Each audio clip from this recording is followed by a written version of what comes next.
আমার প্রিয় ভাইরা আমার, এমন গুনাহ আছে সন্তানের গুনার খবর বাবা জানে না, বাবার গুনার ব্যাপারে সন্তান জানে না, মায়ের গুনার ব্যাপারে প্রিয়তমা মায়ের গুনার ব্যাপারে ছোট্টমণি তার কলিজার টুকরা বিটি জানে না, বিটির গুনার কথাগুলো মা জানে না। যদি ওই বাবার গুনার কথাগুলো যদি সন্তান যদি জানতো, ওই সন্তান আর বাবার পরিচয় দিত না। কারণ আমার বাবা এত বড় নিচু, এত বড় ছোট মনের মানুষ, আমার বাবা এত বড় অপরাধী, ওই বাবার পরিচয় আমি সন্তান দেব না। সন্তানের কথাগুলো, সন্তানের গুনার ব্যাপারেও কিন্তু পিতা জানে না। কলিজার টুকরা মেয়ে যদি মায়ের গুনার ব্যাপারে যদি জানতো, তাহলে ওই মেয়েটা মাকে মা বলে ডাক দিত না। যদি স্বামী যদি স্ত্রীর গুনার ব্যাপারে জানতো, ওই স্বামী আর ওই স্ত্রীকে বাড়িতে রাখতো না। স্ত্রী যদি স্বামীর গুনার ব্যাপারে জানতো, তাহলে ওই স্ত্রীটা ওই স্বামীকে আর ঘরের মধ্যে রাখতো না, ওই স্বামীর সঙ্গে আর থাকতো না, সংসার করতো না। কিন্তু সমস্ত গুনাহগুলো বলেন তো দুনিয়ার মানুষ যদি না জানে, দুনিয়ার কেউ যদি না জানে, বলেন তো দেখি কে জানে? আরো জোরে বলতে হবে ভাই, কে জানে? আল্লাহ ডাক দিয়ে বলেন, ইন্নাহুম আলিমুম বিযাতিস সুদূর। ও গোলাম, তুমি দুনিয়ার জমিনে থাকো, দিনের আলো রাতের অন্ধকারে, যেখানে থাকো না কেন, তুমি প্রকাশ্যে বলো, কাল্পনে বলো, মনে মনে বলো, যেখানেই তোমার মনে মনে যা বলো না কেন, ইশারায় বলো না কেন, এই যে চোখ দিয়ে ইশারা করেন, সমস্ত কথাগুলো, সমস্ত গুনার কথাগুলো, ভালো কথাগুলো দুনিয়ার কেউ যদি না জানে, বলেন তো কে জানে? আল্লাহ ডাক দিয়ে বলেন, গোলাম আমি রব, আমি মালিক। এ বান্দা গুনাহ করেছো, তোমার স্ত্রী জানে না, সন্তান জানে না, গ্রামবাসী জানে না, এমন পরিমাণ গুনাহ করেছো রে বান্দা। যদি বাইকুলার মানুষগুলি যদি জানতো, তোমার চেহারা দেখানো তোমাকে লজ্জাবোধ হতো, হয়তো বাইকুলা ছেড়ে তুমি কোথাও চলে যেতে রে বান্দা। কিন্তু বাইকুলার মানুষ তোমার গুনার ব্যাপারে জানে না। বান্দারে তুমি আমি আল্লাহকে ফাঁকি দিতে পারো না। এ বান্দা আমি আল্লাহ তোমাকে ওবাই বাড়ি জানাচ্ছি, বান্দা সব قل يا عبادي الذين أسرفوا على أنفسهم لا تقنطوا من رحمة الله إن الله يغفر الذنوب جميعا إنه هو الغفور الرحيم। আল্লাহ ডাক দিয়া বলেন, কুল ইয়া ইবাদিয়াল্লাযীনা আসরাফু। ও গোলাম, দুনিয়ার জমিনে কত গুনাহ করেছো, আমি আল্লাহ তাআলা তোমাকে ডাকছি, তোমাকে ও ভাই বাণী জানাচ্ছি রে বান্দা। ওরে বান্দা, আসরে বান্দা আমি আল্লাহর কাছে আসো। তোমার গুনার পানি, তোমার গুনার পরিমাণ যদি দুনিয়ার যদি খাল বিল নদী নালার পানি পরিমাণ হয়, আমি আল্লাহর দয়া, আমি আল্লাহর মায়া মহাসমুদ্রের পরিমাণ। তোমার গুনার পাল্লা যদি মহাসমুদ্রের পরিমাণ হয়, আমি আল্লাহর দয়া তার চেয়ে বেশি।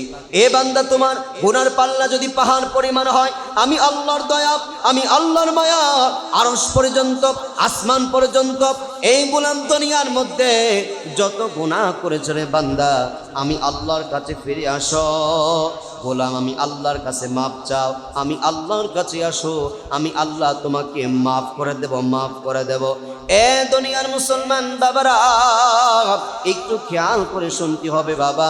আল্লাহ ডাক দিয়ে বলেন, দুনিয়ার মানুষ যদি দুনিয়ার মানুষের কাছে যদি চাইতে যাও, মানুষ একবার দেয়, দুইবার যদি চাইতে যাও দুইবার দেয়, তিনবার যদি চাইতে যাও, তোমাকে ডাক দিয়ে বলে তোমার স্বভাব চরিত্র কি ভালো হবে না। আল্লাহ ডাক দিয়ে বলেন, গোলাম এ বান্দারা, আমি আল্লাহর কাছে যখন চাও রে বান্দা, আমি আল্লাহর কাছে যখন বলো, আমি আল্লাহকে যখন আল্লাহ বলে ডাক দাও, সকলে বলেন তো দেখি আল্লাহ। এ বাইকুলার মুসলমান বাবারা, এ বাইকুলার মুরব্বী আব্বারা, এ বাইকুলার যুবক ভাইরা, আল্লাহ এই মুহূর্তে ডাক দিয়ে বলতেছেন, যুবকেরা, এ আমার বাবারা, এ আমার মায়েরা, আল্লাহ ডাক দিয়া বলেন, বান্দা বান্দিরা রে, যখন তুমি মাহফিলে বসে, কোরআনের মাহফিলে বসে, এই যে বাইকুলা, এই যে স্বেচ্ছাসেবী সংগঠনে বসে, কোরআন হাদিসের মাহফিলে বসে যখন আমি আল্লাহকে আল্লাহ বলে ডাক দাও, এ বান্দা, দুনিয়ার মানুষের কাছে বারবার চাইতে গেলে দুনিয়ার মানুষ বলে তোমার কি স্বভাব চরিত্র কি ভালো হবে না, কিন্তু আমি আল্লাহর কাছে যারা চাইতে আসে আমি আল্লাহ উত্তর দেই। আমার বান্দা একবার যদি আল্লাহ বলে আমি সঙ্গে সঙ্গে আমার বান্দার জবাব দেই, কন্যা সুবহানাল্লাহ। আর একটু জোরে বলেন না সুবহানাল্লাহ, আর জোরে বলেন না আল্লাহু আকবার, গলার আওয়াজ উঁচু করে বলেন না আল্লাহু আকবার। এর জন্য আমার প্রিয় ভাইরা, আমরা দুনিয়ায় থাকবো না, আমরা চলে যাব, আমরা কবরে যাব, আমরা দুনিয়ার জমিন থেকে চলে যাব। এই জন্য জমিন থেকে চলে যাওয়ার আগে একটু জিকির করেন তো দেখি, লা ইলাহা ইল্লাল্লাহ, লা সাবিল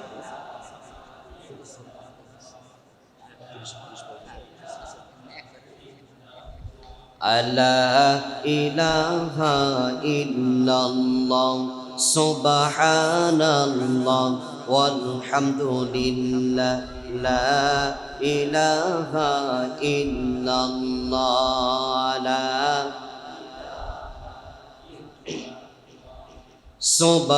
সুবহানাল্লাহ ওয়ালহামদুলিল্লাহ, লা ইলাহা ইল্লাল্লাহ,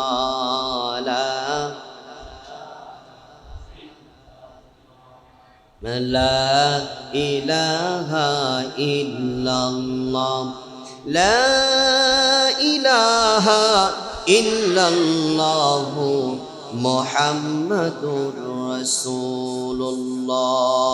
সকলে পড়ি সাল্লাল্লাহু আলাইহি সাল্লাতু ওয়াসালাম। কষ্ট পাচ্ছেন আপনারা? কি ভালো লাগতেছে? হ্যাঁ, আর আধা ঘন্টা আলোচনা করব। আলহামদুলিল্লাহ, শুকরিয়া, আলহামদুলিল্লাহ। আল্লাহ তাআলা আমাদের সবার অন্তরের মধ্যে আল্লাহর কোরআনের নূর যেন ঢেলে দেয়। আমিন কর। আর জোরে বলেন আল্লাহুম্মা আমিন। মা বোনেরা কি কথা শুনছে? মা বোনেরা শুনছে এই মাইকে? হ্যাঁ, মা বোনেরা শুনছে। তাহলে দেখেন, এই দুনিয়ার জমিনে আমরা আসি, একদিন থাকবো না। আমাদের কবরে যেতে হবে না ভাই? আমাদের সবাইকে মরতে হবে না? আমাদের সবাইকে মরতে হবে। আমরা দুনিয়াতে কেউ থাকবো? এই যে হিদায়াতে কিছু কথা বলতেছিলাম লাস্ট পর্যায়ে, শুনুন। এই যে দুনিয়াতে আমরা আছি, আমরা থাকবো না। আপনার জীবনের যদি গুনাহ বোঝা যদি নিয়ে কবরের মধ্যে যান, বলেন ওই জান্নাত পবিত্র না অপবিত্র? সবাই আওয়াজ দিয়ে বলেন, জান্নাত পবিত্র না অপবিত্র? পবিত্র জান্নাতে অপবিত্র মানুষ কি যেতে পারবে ভাই? আমি উদাহরণ দেই, এই বাওয়াই খোলা, আপনাদের সাউন্ড সিস্টেমের জন্য আমার কানে না লাগার কারণে আমি কথা বলে ওইভাবে মজা পাচ্ছি না। যাই হোক, তারপরেও ভাঙ্গা ভাঙ্গা কথাই বলছি, ঠিক আছে? সাউন্ড সিস্টেম যদি ভালো হয় তাহলে আরো আলোচনা করে ভালো লাগে। এবার খেয়াল করে, তাহলে একজন মানুষ এই বৃষ্টির মধ্যে আপনি হেঁটে যাচ্ছে, কিংবা জমির মধ্যে আপনি লুসাইছেন, আপনি কি বলে, আমরা কি বলি, হাতানি লুসানি নাকি? হ্যাঁ, এটা বলি না? এবার আপনার শরীরের মধ্যে যে ময়লা, এই ময়লা নিয়ে যদি আপনি বাড়িতে আসেন, এদিকে খেয়াল করেন, যখন বাড়িতে আসবেন, আসার পরে আপনার স্ত্রী বলবে, দাঁড়াও, তোমার শরীরের মধ্যে ময়লা, তুমি এই লুঙ্গি আর গামছা নিয়ে গোসল করে ঘরে ঢোকো। এই কথা বলবে কি বলবে না? বলে। আপনার শরীরের মধ্যে যদি ময়লা থাকে, কথা বলবে কি বলবে না? যদি আপনার কলিজার টুকরা বিটির ঘরের পাশে যান, তাহলে আপনার বিটিও একই কথা বলবে কি বলবে না? বন্ধু, বাবা, মা একই কথা বলবে, তোমার শরীরের মধ্যে যে নোংরা আর ময়লা, তুমি এই লুঙ্গি আর এই গামছা নিয়ে গোসল করে তুমি ঘরে আসে, কথা বলবে কি বলবে না? এবার আমাদের জীবনের মধ্যে, আমাদের শরীরের মধ্যে যদি ময়লা আর নোংরা থাকে, আল্লাহর কি পবিত্র জান্নাতে যাওয়া যাবে ভাই? আল্লাহর পবিত্র জান্নাতে যাওয়া যাবে? যাওয়া যাবে না। বলবেন হুজুর, আমাদের শরীরের মধ্যে নোংরা ময়লা কি? আপনার শরীরের মধ্যে বেনামাজির দাগ আছে, আপনার শরীরের মধ্যে সুদের গুনার ময়লা আছে, আপনার মধ্যে হিংসা ভরা, আপনার মধ্যে অহংকার ভরা, আপনার সারা শরীরেই তো ময়লা আর ময়লা। এই ময়লা যদি গায়ের মধ্যে, শরীরের মধ্যে যদি থাকে, আপনার এই 3 হাত 3.5 হাত বডির মধ্যে সারা জায়গায় আপনার মধ্যে হিংসা, পরচর্চা, পরনিন্দা সব কিছু আপনার চরিত্রের মধ্যে রয়েছে, তার মানে আপনার সারা শরীরে তো নোংরার ময়লা, তাহলে আপনি জান্নাতে যাবেন কেমন করে? তাহলে জান্নাতে যেতে হলে আপনাকে আমাকে এই নোংরা ময়লা দূর করতে হবে কি হবে না? কথা বলেন, দূর করতে হবে কি হবে না? এই দূর করবেন ভালো কাজ করে আর তাওবা করে। ভালো কাজ করে তাওবা করে। আপনি ভালো কাজ, যেই কাজ আজীবন সওয়াব পাবেন, এই সংগঠনের সাথে জড়িত থাকলে আজীবন সওয়াব পাবেন আপনি। এই যে ভালো কাজ আপনার জীবনে, এই ভালো কাজের সাথে যতই থাকবেন আপনার গুনাহ খাতাগুলো মুছে যাবে, আল্লাহ আপনাকে মাফ করে দিবে, আল্লাহ আপনাকে কবুল করে নিবে। এই সংগঠনের মাধ্যমে মানুষকে দানের ব্যাপারে উৎসাহ করা হয়। আপনার শীতের দিনে অনেক মানুষ ঘুমায়, কম্বল নাই, তাদেরকে কম্বল দিতে হবে। আপনার বাড়িতে সাওয়াল বিদেশি থাকে, 3টা কম্বল, উপরে 2টা তুলে রাখছেন, বাক্সরে একটা, পারিশ হয়েছেন একটা, গায়ে দিয়েছেন আর একটা, কিন্তু এই সমাজের মধ্যে অনেক গরিব মানুষ আছে যাদের একটা কম্বল নাই। এদেরকে দেওয়া লাগবে কি লাগবে না? কিয়ামতের দিন আল্লাহ বলবেন, ও ভাই খোলার আব্দুর রহমান, আজ তোমার জান্নাত হবে না। বলে কেন? ওই দুনিয়ার জমিনে আমি তোমার থেকে কিছু অর্থ চেয়েছিলাম, সাহায্য চাইছিলাম, তুমি দাও নাই। বলে আল্লাহ আপনি আবার কবে চাইলেন? আল্লাহ বলে ওই যে দুনিয়ার জমিনে তোমার বাড়িতে যে ওই যে পাশের বাড়ির কত অনাহারে মানুষ আছে, খাওয়ার চাইছি, তুমি দাও নাই। ওই গরিব মানুষের মধ্যে আমি আল্লাহর হাত রয়েছে। কন্যা সুবহানাল্লাহ। তাহলে এই যে ভালো কাজ আপনি করবেন, ভালো কাজ নিজে করতে হবে, আবার উৎসাহ দিতে হবে, নিজেও করতে হবে, মানুষকে উৎসাহ দিতে হবে।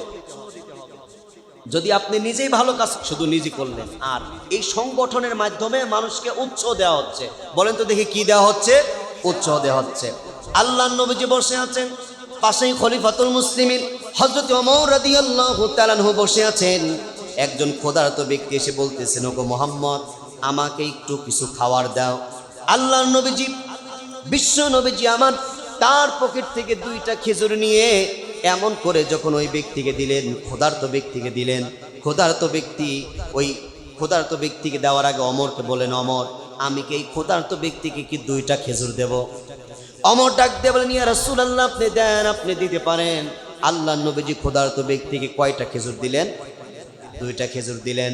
হযরত ওমর ডাক দিয়ে বললেন, ইয়া রাসূলুল্লাহ, ইয়া হাবিবাল্লাহ, গো আল্লাহর নবীজি, আপনার পকেটের মধ্যে 2টা খেজুর আছে, আমি তো জানি না, আপনি ওই ক্ষুধার্ত ব্যক্তিকে দিবেন কি দিবেন না তো আপনার ব্যাপার, আমার থেকে জিজ্ঞাসা করলেন কে? নবীজি ডাক দিয়ে বলেন, ওমর, শুনে রাখো, জেনে রাখো, আমি তো ওই ব্যক্তিকে 2টা খেজুর দিয়েছি, ক্ষুধার্ত ব্যক্তিকে। এই যে তুমি বললেন ইয়া রাসূলুল্লাহ দেন, তুমি যে সমর্থন জানালে, তুমি যে উৎসাহ দিলা, আল্লাহর কসম, আমি বিশ্ব নবী বললাম, ওমর, এই 2টা খেজুর ওই ক্ষুধার্ত ব্যক্তিকে দেওয়ার কারণে আমি নবীজির যত পরিমাণ সওয়াব হয়েছে, ওমর, তোমার আমল নামায় তত পরিমাণ সওয়াব আমার আল্লাহ তাআলা দিয়েছেন। কন্যা সুবহানাল্লাহ। আর একটা জোরে কন্যা সুবহানাল্লাহ। তাহলে আমাদেরকে ভালো কাজ করতে হবে, ভালো কাজ করতে হবে। ভালো কাজ করে না কারা? ওরা তো ওই ব্যক্তি আপনার, আর ওয়াইতাল্লাযী ইউকাযযিবু বিদ্দীন, কিয়ামত দিবসকে যারা পছন্দ, কিয়ামত দিবসকে যারা অস্বীকার করে, ফাযালিকাল্লাযী ইয়াদউল ইয়াতীম, তারা এতিমদেরকে ধুর করে তাড়িয়ে দেয়। ওয়ালা ইয়াহুদ্দু আলা তুআমিল মিসকিন, তারা নিজেরাও দান করে না, আবার মানুষকে উৎসাহ দেয় না। আপনি এই সংগঠনের মাধ্যমে নিজে দিচ্ছেন, আবার আপনার দেখা দেখি উৎসাহ বাড়ছে কি বাড়ছে না? বলুন তো ভাই, এই কথা বলেন, উৎসাহ বাড়ছে কি বাড়ছে না? তার মানে আপনার দেওয়া এবং আরেকজনের দেওয়া, এই সংগঠনের যত কিছু জনকল্যাণমুখী কাজ করা হবে, সমস্ত ব্যয়ের মধ্যে আপনারও সওয়াব আছে না নাই? কথা বলেন, আছে না নাই? তার মানে এই কাজ তো করতে হবে, সবাই বুঝলেন, করতে হবে কি হবে না? আপাতত এই মহল্লার আঙ্গিনায় যারা আছেন, সদস্য আছেন তো সবাই নাকি? আছে 2-4 জন মানুষ তো মেলা, 2-4 জন সদস্য থাকবে, আস্তে আস্তে হবে। এরপরে আপনারা যারা আছেন, আমাদের এই যে আপনার নাজমুল ভাই আছে, আরো কে কে আছে, এদের সাথে আপনারা যোগাযোগ করে এই সংগঠনের সদস্য যারা পূরণ করেন নাই, আমার সদস্য হন নাই, তারা আপনারা সদস্য হয়ে যান। আল্লাহ যেন কবুল করুন। সকল বলি আল্লাহুম্মা আমিন। আবার বলি আল্লাহুম্মা আমিন। আমার প্রিয় ভাইরা আমার, এই দুনিয়ার জমিন থেকে আমরা চলে যাব, যেই তো মা বোনদের জন্য তেমন কথা বলতে পারি নাই, মাইকের আওয়াজগুলো মাদের কানের মধ্যে যাচ্ছে, একটু মাদের জন্য বলার দরকার। মাদের জন্য বললে তাহলে বুঝবে আজকের আলোচনায় মাদের জন্য একটু কথা ছিল। মাদের জন্য বসে আমরা দোয়া করব। আমি শুনেছি মা বোনেরা আমাদের জন্য তাবারকের ব্যবস্থা করতেছে। কি করেন আপনারা? মা বোনরা তাবারকের ব্যবস্থা করছে, মা বোনদের জন্য দোয়া করতে হবে না? ওদের জন্য কিছু কথা বলতে হবে না? মা বোনদের জন্য বলতে হবে, কারণ মা বোনেরা তাদের অল্প আমলেই আল্লাহ তাআলা তাদেরকে জান্নাত দিবে। যদি 4টা আমল করে 8টা জান্নাত খুলে দিবে। কন্যা সুবহানাল্লাহ। সময় মতো নামাজ পড়তে হবে, স্বামীর খেজমত করতে হবে, রমজান মাসে রোজা রাখতে হবে। যদি এই ভালো ভালো কাজ কয়েকটা করতে পারে, মা বোনদের জন্য 8টা জান্নাতের দরজা যিনি খুলে দিবেন, বলেন তো তিনি কে? আল্লাহ। আমার মুসলমান ভাইরা আমার, আল্লাহর নবীজি, বিশ্ব নবীজি রহমাতুল লিল আলামিন সালাতুল আসর নামাজের পরে বাড়ির দিকে গেলেন। যাওয়ার পরে দেখতে পেলেন হযরতে মা খাদিজাতুল কুবরা রাদিয়াল্লাহু তাআলা আনহু এমন করে চোখ দিয়ে পানি পড়ছে আর যায় নামাজ ভিজে যাচ্ছে, যায় নামাজ ভিজে যাচ্ছে। নবীজি বললেন, ও খাদিজা, ও খাদিজা, এই সময় তুমি এমন করে হাউমাউ করে কেন কান্না করছো রে খাদিজা? খাদিজা ডাক দিয়ে বলেন, দয়ার নবী গো, ইয়া রাসূলুল্লাহ, ইয়া হাবিবাল্লাহ, আমি চোখটা বুঝলে যেন অন্ধকার দেখতে পাই, ওই কবরের মধ্যে কেমন করে থাকবো? ওই কবরের কথা মনে পড়ে গেছে গো নবীজি, তার জন্য আমার চোখের পানি চলে এসেছে। আমি খাদিজা কখন যেন কবরে চলে যাব গো নবী। ইয়া রাসূলুল্লাহ, আমি তো কবরে চলেই যাব গো নবী। নবী গো, আমি খাদিজা আপনার কাছে 3টা জিনিস আবদার করব। ইয়া রাসূলুল্লাহ, আপনি কি দিবেন নি? নবীজি ডাক দিয়ে বলেন, খাদিজা রে, তুমি আবার কি চাইবা? তুমি যা চাইবা আমি তাই দেব, কারণ দুনিয়ায় তো তুমি কিছু চাও নাই, আবার মরার দিনে আবার কি তুমি আমার থেকে চাইবা রে খাদিজা, বলো। নবীজি ডাক দিয়ে বলেন, খাদিজা কি কি তুমি আমার থেকে চাও? এ খাদিজা, আল্লাহ রব্বুল আলামিন তোমাকে এত সম্মান দিয়েছে, মর্যাদা দিয়েছে, যে এই খাদিজাকে স্বয়ং আমার আল্লাহ রব্বুল আলামিন সালাম জানাই।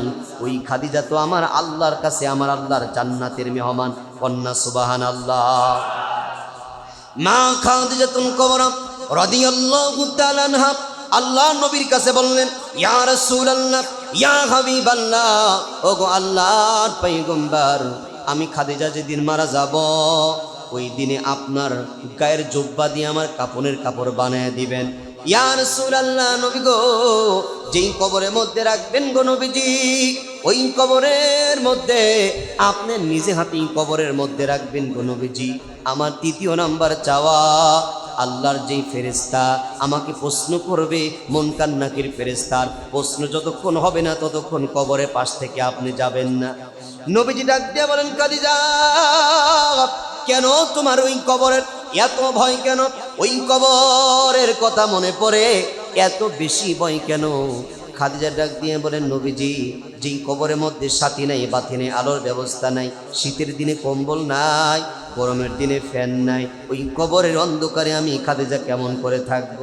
ইয়া রাসূলুল্লাহ, নবী গো, ইয়া রাসূলুল্লাহ, নবীজি, আপনার গায়ের জুব্বা যদি আমি খাদিজার গায়ের মধ্যে যদি পেঁচিয়ে দেন, আমি খাদিজার বিশ্বাস, যেই নবীজির গায়ের জুব্বা আমি খাদিজার কাপড়ের কাপড় হয়ে যাবে। ওই কবরের সাপ বিচ্ছুগুলো আমাকে কামড়াবে, ওই কবরের এক পাশের মাটি আর এক পাশে ধাক্কা দিবে না, ওই কবরের সাপ বিচ্ছুগুলো আমার সঙ্গে বেয়াদবি করতে পারবে না, কারণ আল্লাহ নবীজির এরকম করে জুব্বা মোবারক আমার গায়ে যদি থাকে। ইয়া রাসূলুল্লাহ, নবী গো, আমার 2 নাম্বার চাওয়া, আপনি নিজে হাতে কবরের মধ্যে রাখবেন গো নবী। আপনি যখন কবরের মধ্যে রাখবেন গো নবী, যেই কবরের মধ্যে বিশ্ব নবী নামে, যেই কবরের মধ্যে আল্লাহ নবী নামে, আল্লাহ নবীর স্পর্শ যেই মাটির মধ্যে নামে গো নবী, আমি খাদিজার বিশ্বাস, ওই কবর আমার সঙ্গে বেয়াদবি করতে পারবে না। ইয়া রাসূলুল্লাহ, ইয়া হাবিবাল্লাহ, আর যদি ফেরেশতাদের প্রশ্নের জবাব যদি আমি খাদিজা যদি না দিতে পারি, তাহলে আমাকে ধাক্কাইতে ধাক্কাইতে জাহান্নামের মধ্যে লয়ে যাবে গো নবী। নবী ডাক দিয়ে বলেন, খাদিজা, ঠিক আছে খাদিজা, তোমার চাওয়াগুলো আমি পূর্ণ করব। খাদিজা তারপরেও কান্না শুরু করে দেয়।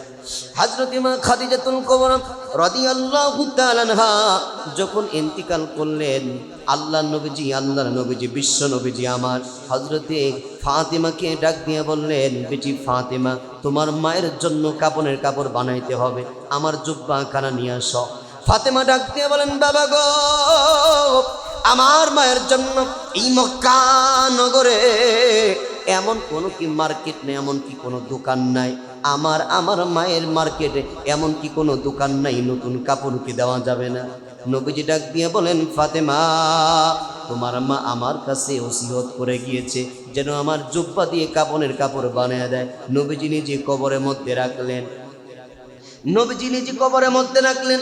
রাখার পরে সাহাবীরা যখন চলে যায়, আল্লাহ নবীজি কবরের পাশে যখন দাঁড়িয়ে থাকে, আরশের মালিক আল্লাহ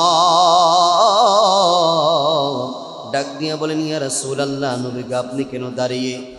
নবীজি ডাক দিয়ে বলেন, আল্লাহ আমার খাদিজা আমাকে দাঁড়াতে বলেছেন।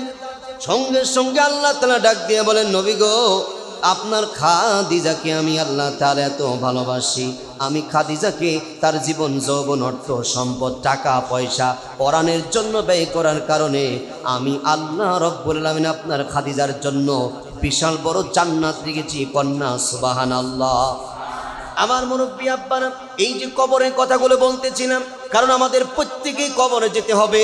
প্রত্যেকের অন্ধকার কবর আছে। আমাদের আত্মীয় স্বজন অনেকেরই আব্বা কবরে চলে গেছে, অনেকেরই মা কবরে চলে গেছে, অনেকেরই ভাই কবরে চলে গেছে, অনেকেরই গ্রামের প্রতিবেশী কবরে চলে গেছে। সর্বশেষ একটা এক্সাম্পল দিয়ে আজকে সমাপ্ত করতে চাই। একটু এই দিকে খেয়াল করুন। বাদশা হারুন আর রশিদের দরবারে একটা পাগল থাকতো। পাগলটার নাম হচ্ছে বাহলুল পাগল। এই বাহলুল পাগল বাদশার দরবারে যায় আর আসা যাওয়া করে। এমন সময় বাহলুল পাগল আর বাদশাকে ডাক দিয়ে বলেন, ইরে পাগল, তুই তো আসলেই পাগল। বলে, ঠিক বলেছেন স্যার, আমি তো পাগল। এ পাগল শোন, আমি তোকে একটা লাঠি ধরিয়ে দিলাম। এই লাঠিটা আমি বাদশাহ দেওয়া লাঠিটা, সমাজের মধ্যে তোমার চেয়ে বেশি পাগল, তোমার চেয়ে পাগল যারা তাই তুমি লাঠি দিবে। বাচ্চা হেও প্রতিপন্ন করে একটা লাঠি দিল। এমন করে বাহলুল পাগল লাঠিটা এরকম করে হাতের মধ্যে নেয়, ঘুরে বেড়ায়, কিন্তু তার চেয়েতে পাগল আর দেখে না। একদিন, 2 দিন, 4 দিন আসতে যাইতে হঠাৎ করে বাচ্চা যখন অসুস্থ হয়ে পড়েছে, বাহলুল পাগল ডাক দিয়া বলেন, বাচ্চা, বাচ্চা আজকে আমার সঙ্গে কি কথা কি বলবা না?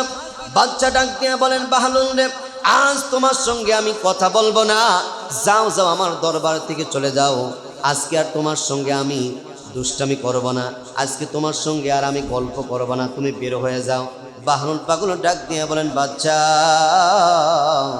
আমার সঙ্গে আপনি প্রতিদিন গল্প করেন, কথা বলেন, আজ কেন আপনি বলবেন না? আপনাকে বলতেই হবে।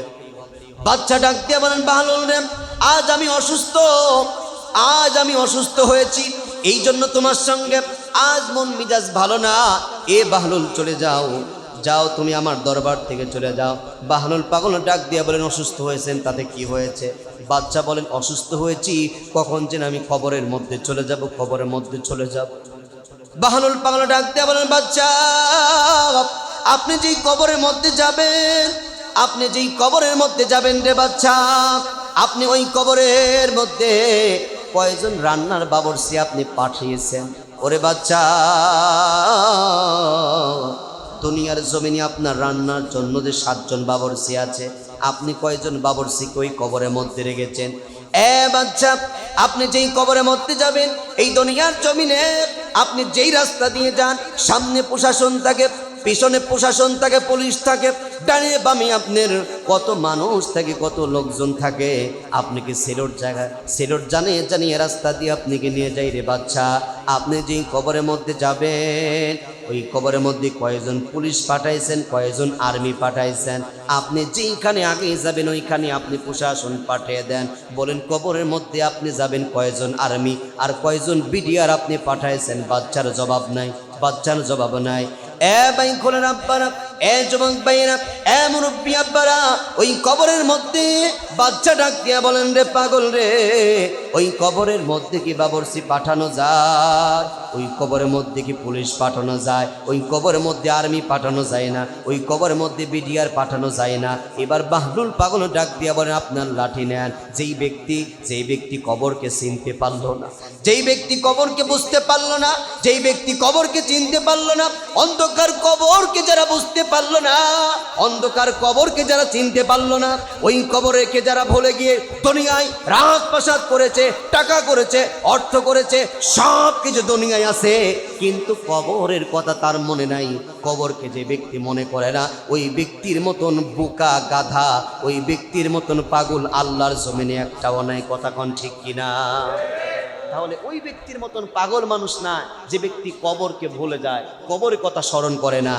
নবীজি প্রতিদিন বলেন, আল্লাহ নবীজি বলেন 70 বারের বেশি আমি তাওবা করেছি, আমি কবরকে স্মরণ করেছি।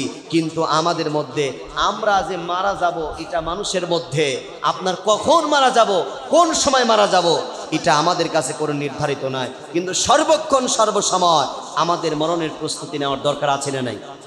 কে বলেন ভাইরা, মরণের প্রস্তুতি নেওয়ার দরকার আছে না নাই? এই দিন প্রস্তুতি আপনার কি হবে? আপনার প্রস্তুতি নামাজ। এই যে বললাম, আপনার জীবনের যত গুনাহ আছে, যত নোংরা আছে, যত ময়লা আছে, এই দূর করার জন্য আপনাকে বেশি বেশি ভালো ভালো কাজ করতে হবে, নেক কাজ করতে হবে, আল্লাহর সন্তুষ্টির কাজ করতে হবে। যদি আপনি ভালো কাজ করেন, নেক কাজ করেন, আমল সহলি করেন, তাহলে আল্লাহ তাআলা ঘোষণা দিচ্ছে আপনার জন্য, কানাত লাহুম জান্নাতুল ফিরদাউসিল জুলা। আমি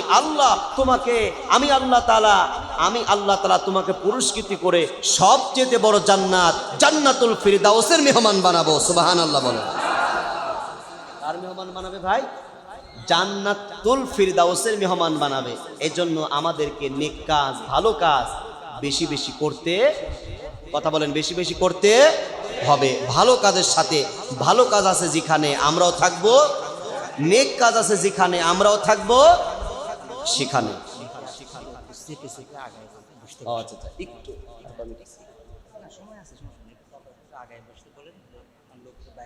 আচ্ছা, বাইরের লোক আসছে, জায়গা হচ্ছে না, একটু জিকিরে তালে তালে সামনের দিকে একটু আগে আসেন, একটু আগে আসেন। লা ইলাহা ইল্লাল্লাহ, লা ইলাহা ইল্লাল্লাহ, লা ইলাহা ইল্লাল্লাহ, সুবহানাল্লাহ ওয়ালহামদুলিল্লাহ, লা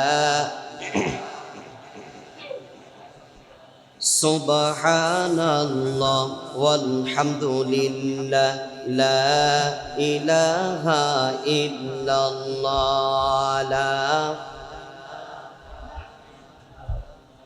সুবহানাল্লাহ ওয়ালহামদুলিল্লাহ, লা ইলাহা ইল্লাল্লাহ,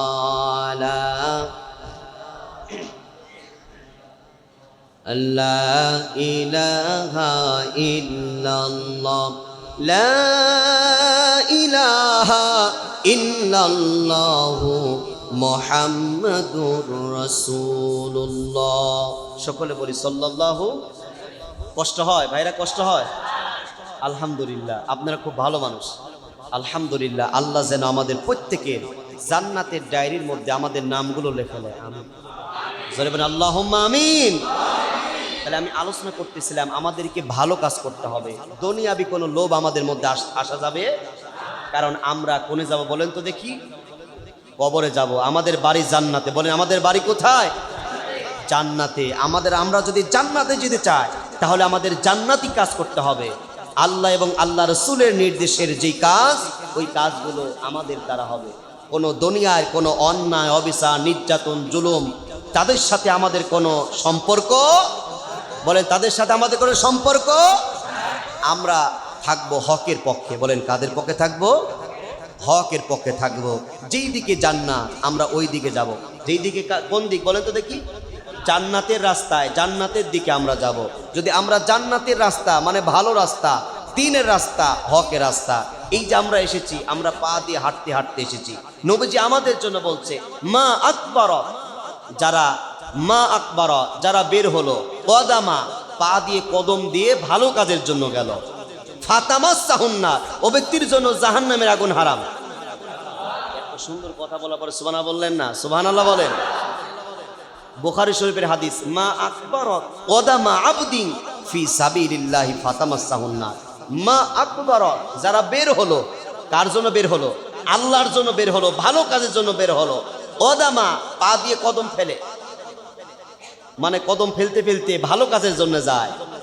ফাতামাসসাহুন্নার, জাহান্নাম তার জন্য হারাম। সুবহানাল্লাহ বলেন। তার মানে যারা কোরআনের পক্ষে থাকে, কোরআনের পক্ষে থাকে, তাদের জন্য আল্লাহর জান্নাত। কোরআনের কথা যারা শোনে, তাদের জীবনের গুনাহ যিনি মাফ করে দেয়, তিনি কি? যারা বলেন তিনি কে? কারণ পৃথিবীতে কত কিতাব আছে, বেদ, ঋগ্বেদ, সামবেদ, চতুর্থবেদ, Atharvaveda, new testament, old testament, এই পৃথিবীতে যত কিতাব আছে ওই সমস্ত কিতাব বই শুনতে গেলে, মানতে গেলে, বুঝতে গেলে ও ব্যক্তির জন্য জাহান্নাম হারাম হবে না। শুধুমাত্র কেবলমাত্র যারা কোরআন যারা শুনতে আসবে তাদের জীবনের গুনাহ খাতা মাফ করে দিয়ে ও ব্যক্তিকে আল্লাহ জান্নাত দিবেন। কথা বলেন ঠিক কিনা? যারা বলেন ঠিক কিনা? এর জন্য এই ভালো ভালো কাজ, জান্নাতি কাজ আপনাকে আমাকে করতে হবে। এই যে যুব সমাজ, এই যুব সমাজ, যুব সংগঠন, এই যুব সংগঠনের মাধ্যমে আপনাদের সন্তান আছে, অনেকের নাতি আছে, আপনারা সংগঠনের সঙ্গে লেগে দেন, তাহলে দেখবেন এই সংগঠনের ভাইরা, এই যে উপদেষ্টা মণ্ডলী প্রত্যেকের খোঁজ খবর নেবে। যখন আসবে যে সংগঠনের যে 70 জন, যে আপনার 60 জন, যে 40 জন, এই সদস্যগুলোর খোঁজ দিবে যে এই ছাত্রটা কোন ক্লাসে পড়ে, কেমন পড়ে, কি করে, এই ব্যক্তি কি আপনার নামাজ পড়ে কিনা, এই যে একটা জবাবদিহিতা থাকবে আপনার লাতি আপনার ছেলের, তাহলে আপনার এই লাতি ছেলে আগামী দিনে নিশাপান করবে না, ডেন্ডারবাজি হবে না, আপনার মদখোর হবে না, গাঁজাখোর হবে না, আপনার লুচ্চা বদমাইশ হবে না। ঠিক কিনা? খারাপ লোকের সঙ্গে যাবে না, ভালো লোকের সাথে থাকবে। ঠিক কিনা? বিরিয়ানির প্যাকেট পাওয়ার জন্য সারা জীবন স্লোগান দেয়, আল্লাহ নাই, রসুল নাই, দিন নাই, ইসলাম নাই, নামাজ নাই, ওযু নাই, গোসল নাই, আপনার ওই সম্মিলনে যাচ্ছে এক প্যাকেট বিরিয়ানির জন্য। এরকম লোক আছে না নাই? এই জায়গায় যাওয়া যাবে? যে জায়গায় নবীর কথা থাকে না, আল্লাহর কথা থাকে না, নামাজ থাকে না, যে মানুষগুলো নামাজ পড়ে না, ওই বেনামাজির সাথে আমাদের চলা যাবে? নামাজ যারা নবীজির কথা, হ্যাঁ, মুখের সুন্নত নাই, দাড়িও নাই, যাদের মধ্যে দাড়ি নাই, সুন্নত নাই, নবীজির আদর্শ নাই, এই যুবকেরা শুধু সংগঠন করলে হবে না, পাশাপাশি যুবকদের নবীজির সুন্নত রাখার দরকার আছে না নাই? নবীজির সুন্নত, মুখে দাড়ি রাখার দরকার আছে না নাই? বলে এমন সুন্নত, আপনি যদি দাড়িটা কেটে ফেলেছেন, বলে আপনি ঘুমায় আছেন, তা আপনার গুনাহ লেখে, তারপরে গুনাহ লেখে, এমন কাজ করা যাবে? এই জন্য নবীজির সুন্নত, এই মুখে দাড়ি, এই মুখে দাড়ি নবীজির মুখে ছিল, আপনি মারা গেলে কবরের মধ্যে রাখার পরে আপনার মুখে দাড়ি নাই, অনেকে দাদা হয়েছে, কি হয়েছে, নানা হয়েছে, মুখে দাড়ি নাই। মানে গল্পে শুনেছি, কৌতুকে নাকি নাটকে এরকম করে যদি দাদা নানা সাজে তাহলে দাড়ি লাগায় নেয় নাকি কন, তাহলে ইরা দাদা নানা হলো, এরা দাড়ি হলো না, দাড়ি ছাড়া দাড়ি চাষা নানা হয়। কথা কন না কে? কয়দিন দুনিয়ায় থাকবো না, চলে যাব কবরে, কখন যেন ডাক আসবে, কখন যেন কবরে যেতে হবে, আপনাকে ডাকছে। আসুন আমরা সব এই সমাজের মানুষগুলো ভালো হয়ে যায়, আমরা যেখানে দাড়ি আছে, যেখানে টুপি আছে, যেখানে নবীজির আদর্শ আছে, যেখানে শান্তি আছে, ওইখানে আমরা থাকবো ইনশাআল্লাহ। সবাই বলে ইনশাআল্লাহ। আমাদের প্রত্যেকে কবুল করুন, সকলে বলি আল্লাহুম্মা আমিন। ওয়ালতাকুম মিনকুম উম্মাতুন ইয়াদউনা ইলাল খায়র তা'মুরুনা বিল মা'রুফ। তোমাদের মধ্যে এমন একটা দল থাকার দরকার, যেই মানুষগুলি ভালো ভালো কাজ করবে, যে মানুষগুলো ভালো ভালো, যেই মানুষগুলো নেক কাজ করবে, যে মানুষগুলো সৎ কাজ করবে, সমাজের মধ্যে ভালো কাজ করবে, তা আমাদের ভালো কাজ করতে হবে না? বলে ওই ব্যক্তিরাই ভালো মানুষ যারা সৎ কাজের আদেশ দেয় আর অন্যায় কাজ, বাধা কাজ থেকে দূরে আসে, বাধা কাজ বন্ধ করে।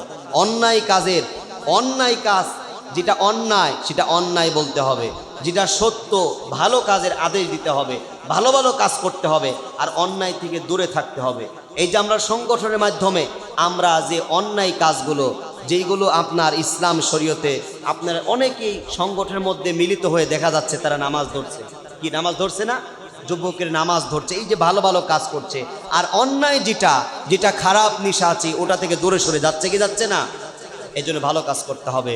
এই জন্য দুনিয়ার অর্থ, টাকা পয়সা বলতেছিলাম, যুবকদের কোরআনের জন্য, ইসলামের জন্য সর্বক্ষণ আল্লাহ রসুলের কাছে বেশি যুবকেরা আগে ইসলাম গ্রহণ করেছে। যুবকেরা আজ পর্যন্ত যদি কোনো ব্যক্তি আল্লাহর বিরুদ্ধে কথা বলে, যদি কোনো ব্যক্তি নবীজির বিরুদ্ধে কথা বলে, যদি কোনো ব্যক্তি যদি রসুলের বিরুদ্ধে কথা বলে, যদি ইসলামের বিরুদ্ধে কথা বলে, এই বাংলাদেশে প্রথমেই যারা রক্ত দেওয়ার জন্য প্রস্তুত হয় তারাই হচ্ছে যুবক। ঠিক কিনা? ইসলাম প্রতিষ্ঠার ক্ষেত্রে সবচেয়ে যারা বেশি ভূমিকা রেখেছেন তারাই হচ্ছে যুবক। ঠিক কিনা? আপনার ওই সময় রসুলের কাছে 20 বছর, 8 বছর, 26 বছরের অমর, 26 বছরে কি বুড়া হয়ে যায়? এই অমর ২৬ বছরের বয়সী অমর তিনি ইসলামের পক্ষে আসলেন। বলে নবীজি আর গোপনে কোরআনের দাওয়াত দিতে হবে না, নামাজের কথা বলতে হবে না, প্রকাশ্যে যেই তরবারি নিয়ে আপনার গর্দান কাটতে এসেছিলাম, আজ কোন বাপের বেটা আছে যে আজকে আমার কোরআনের এই দিনের কথা বাধা দেয়, আমি তার গর্দান উড়িয়ে ফেলবো, ঠিক কিনা মুসলমান? এই জন্য আমাদেরকে এই হকের পক্ষে, দিনের পক্ষে আল্লাহ রসুলের কাছে যারা এসেছে, যারা যুবক বয়সী যারা হয়ে কোরআনের পক্ষে এসেছে, যেমন আপনার 52 সালে এই যে রফিক, জাব্বার, বরকত, তারা কি বুড়া মানুষ ছিল? আমার দেশের ভাষার জন্য জীবন দিল। ৭১ সালে আমার দেশকে স্বাধীনতার জন্য, আপনার এই স্বাধীন করার জন্য যারা জীবন দিয়েছে, আবার ২০২৪ সালে দ্বিতীয় স্বাধীনতা আমরা বলি, আবার এই ২৪ সালেও যুবকরাই এই ফেসিড, এই আপনার ফেসিড যারা অন্যায় নির্যাতন জুলুম, যাদের কাছে আপনার মেট্রো রেলের দাম আছে, আপনার রাস্তাঘাট ভেঙে গেলে তারা আফসোস করে, কিন্তু হাজার মায়ের বুককে খালি হচ্ছে যাদের মধ্যে মানুষ মরার যে আপনার এরকমই আছে, মানুষ মারা গেলে যাদের মধ্যে কষ্ট লাগে না, রাস্তাঘাট ভেঙে গেলে কষ্ট পায়। কথা কোন ঠিক কিনা? বলে মেট্রো রেল পুরাইছে, রে বেটা তুই মেট্রো রেলের কথা বললি, তুই রাস্তাঘাট পুরাইছে কথা বললি, কিন্তু মানুষের জীবন চলে যাচ্ছে, কত ভাই তার আপনার বোন কত ভাইকে হারাচ্ছে, কত মা তার সন্তানকে হারাচ্ছে, ওই কথা কি তুই বলতে পারিস না? মানুষের জীবন নিয়ে যেই তালবানা, যেই খেলা আপনার বন্ধ হয়েছে, এইখানেও কিন্তু যুবকরাই এই হকের পক্ষে ভালো কাজ করেছে, ঠিক কিনা? এই জন্য যুবকরা সবসময় কোরআনের পক্ষে, ইসলামের পক্ষে, দ্বীনের পক্ষে যুবকরা রাসূলের যুগ থেকে এসেছে, আবার এখনও বর্তমানেও যুবকরাই কোরআনের জন্য, সৎ কাজের জন্য যুবকরাই থাকবে, ঠিক কিনা? আর যারাই ভালো কাজের সঙ্গে থাকবে এই যুবকের জন্য আল্লাহর নবীজি বলেছে যে কিয়ামতের দিন 7 শ্রেণীর মানুষ যেমন আল্লাহর আরশের নিচে ছায়া পাবে। যেই যুবক রাতের বেলায় আপনার মদ ইয়াবা না পান করে রাতের অন্ধকারে উঠে তাহাজ্জুদের নামাজ পড়ে, আল্লাহর নবী বলেন ওই যুবকই আল্লাহর আরশের নিচে ছায়া পাওয়া যাবে। সুবহানাল্লাহ। আমার প্রিয় বন্ধুরা, যুবক ছিলেন, আল্লাহর নবীকে ভালোবেসেছেন, আল্লাহর নবীকে যে মোহাব্বত করেছেন, আল্লাহর নবীকে এত ভালোবাসে, এত মোহাব্বত করে, কিন্তু নবী বাবা নাই, বাবা মরে গিয়েছে। আব্দুল উজ্জা একজন যুবক মানুষ ছিলেন। এই যুবক মানুষ 20 বছরের যুবক, 19 বছরের যুবক, তাগড়া যুবক। আল্লাহর নবীজি যখন মক্কা থেকে হিজরত করে মদিনায় যখন চলে গেলেন, তখন ওই যুবকের মধ্যে একটা নবীজির মোহাব্বত, ভালোবাসা উৎফুল্ল হলো। আর নবীজির হাত ধরে আমি কালেমা গ্রহণ করতে পারলাম না। আল্লাহ নবীজি হিজরত করে মক্কা থেকে কোথায় গিয়েছিলেন? কথা বলেন, কোথায় গিয়েছিলেন? মদিনায় গিয়েছিলেন। এর ব্যাপারে আল্লাহ নবীকে বলেছেন হিজরত করার কথা। কে বলেছে বলেন তো? নবীজি কয়, আল্লাহ এই সমাজের মধ্যে এত ভালো কথা বলি, কিন্তু সমাজের মানুষ ভালো হয় না কেন? আল্লাহ বলে নবী হে, আপনি যেই সমাজের মসজিদের খতিব, আপনি যেই সমাজের মসজিদের ইমাম, আর ওই দেশের সংসদে যদি আবু জেহেল থাকে, তাহলে তো ইসলাম প্রতিষ্ঠিত করা যাবে? কথা বলেন, যাবে না। এই জন্য নবীজি হিজরত করে মদিনায় গেলেন, নবীজি রাষ্ট্রপতি হলেন, ঠিক কিনা? এই জন্য বুঝতে হবে, মসজিদের মেম্বারে যেমন সঠিক কথা, দ্বীনের কথা আমরা বলি, আমাদেরকে ওই রাষ্ট্র ক্ষমতায় দেব, এই সমাজের জন্য আল্লাহর কোরআন দিয়েই শাসন করতে হবে, ঠিক কিনা বলে? আমরা এতদিন বলেছি, আমরা মেম্বারে, আমরা ইমাম সাহেব, আমরা মসজিদের মধ্যে আমরা মানুষের কাছে বোঝাই ভালো ভালো কথা, ফিরতা দিতে হবে, মানুষরা ফিরতা দেয়। আমরা বলি জাকাত আদায় করতে হবে, মানুষরা জাকাত আদায় করে। আমরা বলি নামাজ পড়তে হবে, দান করতে হবে। আমাদের এই মসজিদের মেম্বারের আমানত, আমরা ভালো কথা বলি, মানুষ করে না। আমাদের এই কথার পাশাপাশি আমরা ইমামরা এখন আমাদেরকে বলতে হবে, এই দেশ যার, আইন চলবে তার। রাষ্ট্র ক্ষমতায় নবীজি যেমন সমাজ চালিয়েছেন, আমাদেরও আল্লাহর কোরআন দিয়ে সমাজ চলতে, কথা বলেন, চলতে।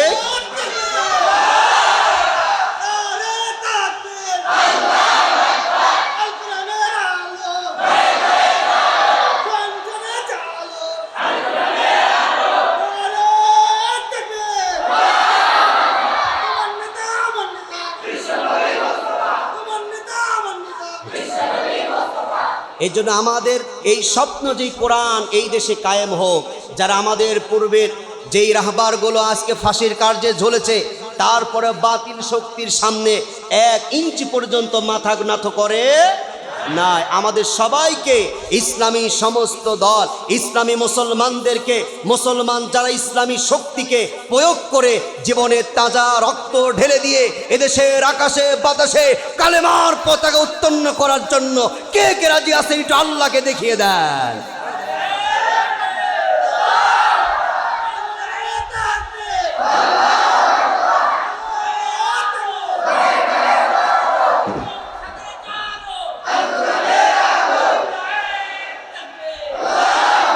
আমরা আলহামদুলিল্লাহ বলি, আলহামদুলিল্লাহ বলি। এই যে আল্লাহু আকবারের ধ্বনি আপনি দিলে আপনার ঈমান বৃদ্ধি পায় না? আপনার মনের কাছে ভালো লাগে না? আল্লাহু আকবার যে বলবে, আমার কথায় নবীজি বলেছে ওর মধ্যে 10টা রোগ চলে যাবে। আল্লাহু আকবার কোন?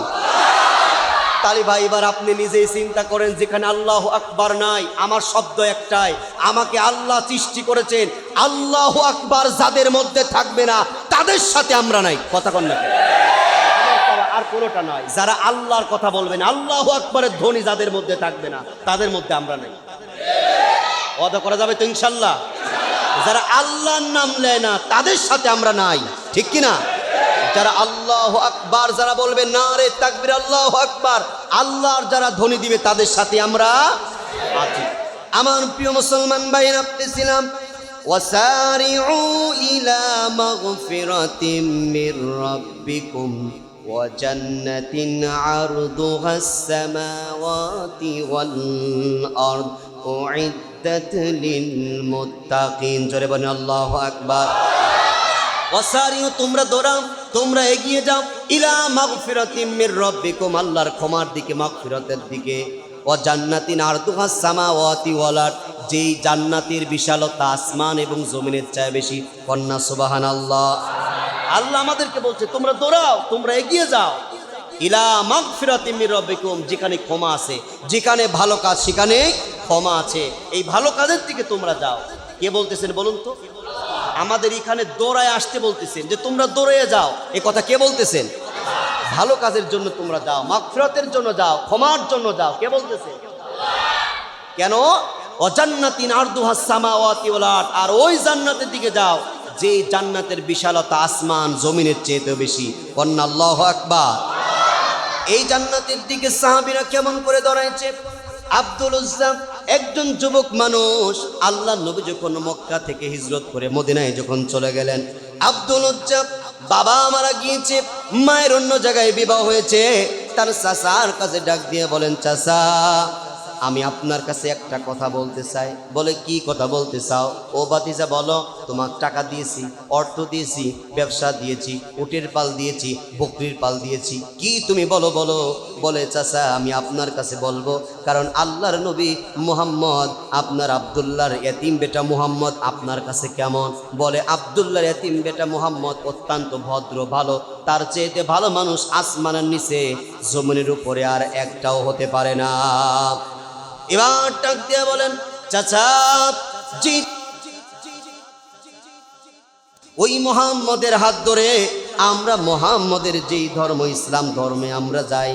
চাচা ডাক দিয়া বলেন, ওরে ভাতিজা একবার যা বলেছো আর একটা বার মুহাম্মদের নাম আমার সামনে উচ্চারণ করতে পারবি না। ভাতিজা ডাক দিয়া বলেন, আব্দুল উজ্জা ডাক দিয়া বলেন, ও চাচা আপনি শুনে রাখেন, অনেক দিন অন্তরের মধ্যে কল্পনা জল্পনা ছিল আমি যেন মুহাম্মদের হাত ধরে আমি ইসলাম গ্রহণ করব। যখন আপনি নিষেধ করেছেন, আপনার সামনে আল্লাহর যেই কালেমা, নবীজির যেই কালেমা আপনার সামনে পড়ে নিচ্ছি, লা ইলাহা ইল্লাল্লাহু মুহাম্মাদুর রাসূলুল্লাহ, সকলে বলি সাল্লাল্লাহু আলাইহি ওয়াসাল্লাম। তখন কি চাচা বললেন, এর পরিণতি কি তুমি কি জানো? ও চাচা এর পরিণতি কি? বলে, আমার টাকা, আমার বাড়ি, আমার গাড়ি, আমার সম্পদ, আমার উটের পাল, আমার ভেড়ার পাল, সব কিছু তুমি রাখো, তারপরে আমার থেকে তুমি চলে যাও। বলতে, চাচা সব আমি দিয়ে দিলাম, তারপরে আমি ঈমান ছাড়বো না। বলে যে, তোমার পরনের যেই লুঙ্গি, যেই জামাটা, ওটা আমার টাকার কিনা, ছাড়ো। আব্দুল উজ্জা যুবক মানুষ, চাচার কথা মতো তার গায়ের জামা লুঙ্গি সব কিছু রেখে মায়ের কাছে চলে গেলেন। মার কাছে যখন মা বলে ডাক দিলেন, মা ঘর থেকে বের হলেন, রে বেটা এবার মা যখন সন্তানের দিকে তাকিয়েছে, দেখে যখন চোখটা ফিরেছে, বেটা তোমার এমন অবস্থা কেন? মা, আমার চাচা আমার টাকা পয়সা অর্থ সম্পদ বাড়ি গাড়ি সব কিছু আমার চাচা দিয়েছিল, কিন্তু মা গো আমি কালেমা পড়ার অপরাধে, ইসলাম গ্রহণ করার অপরাধে আমার চাচা সব নিয়ে নিয়েছে। বাবা, আমার কাছে তুমি কি চাও? ও গো মা, তোমার কাছে কি এমন একটা কাপড় হবে না যেই কাপড়টা পরিধান করে আমি যেই নবীজির উপরে ঈমান এনেছি, আমি সেই কালেমা পড়েছি, আব্দুল্লাহর এতিম বেটা মোহাম্মদ সাল্লাল্লাহু আলাইহি সাল্লামের দরবারে আমি যেতে চাই। আব্দুল উজ্জাকে তার মা এক টুকরা কম্বল দিলেন ছিঁড়ে, কোনোভাবে শরীরের সঙ্গে শীতের দিনে, কনকন শীতের দিনে কিতাবের মধ্যে আসছে, এমন করে আপনি হাঁটতে কোনো সময়কারী মরহুমে পারো দিয়ে আল্লাহ নবীজি হুজরাখানায় আছেন। আব্দুল উজ্জা যখন নবীজির হুজরাখানার পাশে শীতের মধ্যে কনকনা শিখে কয়েকদিন খাওয়া নাই, চোখটা আপনার গর্তের মধ্যে চলে গেছে। যুবক ভাইয়েরা, এমন একজন যুবক ছিল কোরআনের জন্য, ইসলামের জন্য সব কিছু ছেড়ে দিয়েছেন, যুবকদের জন্য বলছি। এমত অবস্থায় আল্লাহ নবীজি যখন হুজরাখানা থেকে বের হলেন, ডাক দিয়ে বলেন, যুবক তোমার পরিচয় কি, তোমার বাড়ি কোথায়?